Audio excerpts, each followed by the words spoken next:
Certainly, good literary judgment. You need to be a reader. You need to have read lots of books. You need a pretty clear idea about what you love and what you want to promote. Love of literature, tenacity, um, independence, patience, optimism. In one word, I would say tenacity. Tenacity, grit, honesty. Some might say tenacity. I would say stubbornness.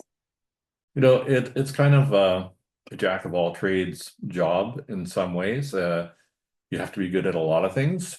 You have to be able to divide your brain into many different compartments and not go mad along the way.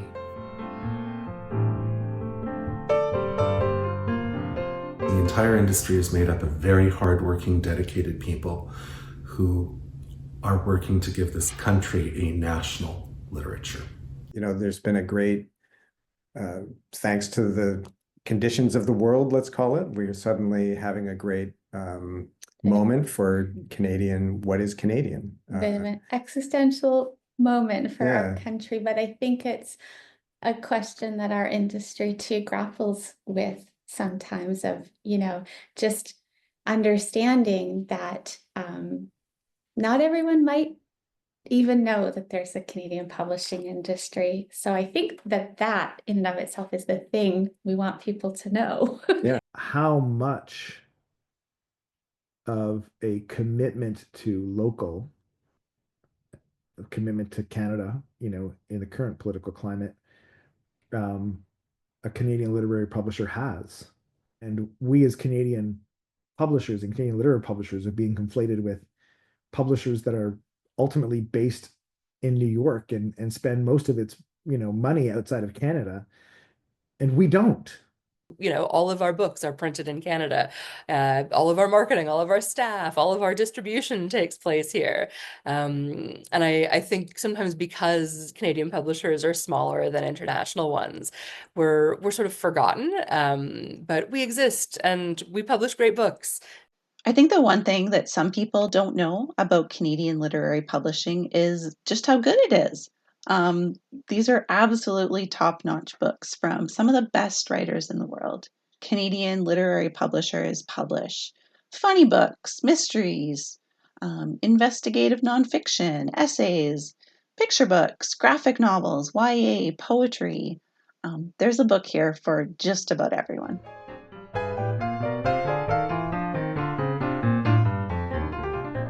I make books because I can't imagine any other life. Books have always been central to my universe, and I love putting them out there in the world. I guess because I'm a bibliophile is the main reason, and I have been since grade school. A book being this thing that can contain between its covers almost anything. You don't know what's going to be in there. And the ideas and the potential is limitless. I make books because I've always been fascinated by stories. I think we as people learn so much from storytelling. I've always been someone who clips papers and articles and sends them out to a variety of people. And I do this every day. I just like to share information. And by my definition, that means to make things public. We make books to shine a light on the work of writers we admire. And I love working with other writers. I do it and I keep doing it because it's fun. It's important to find new voices and for Canada to hear and read itself. We started out primarily as a publisher that was interested in opening up a certain area in the literary landscape that wasn't getting as much attention as we had hoped. Why we also do it and why we believe in it is because we do believe it matters. Books matter and words matter. We were known in Montreal, didn't have much contact with anyone else anywhere doing the same thing that we were doing. And in 1976, I believe, there was an LPG meeting in Montreal, which I find somewhat unbelievable because I don't know if maybe we were the only members, maybe we had already joined. It was such an important event for us, and in so many ways, but mostly because it was a sense of community. And that I guess is the answer to your question. What we get out of the LPG is community. The way in which the LPG is the champion of those presses that fundamentally look at literature as their reason for being, and why they are in publishing, as a reason why being a member of the LPG is so important. I think the most important thing I get out of being a member of the LPG is a sense of community.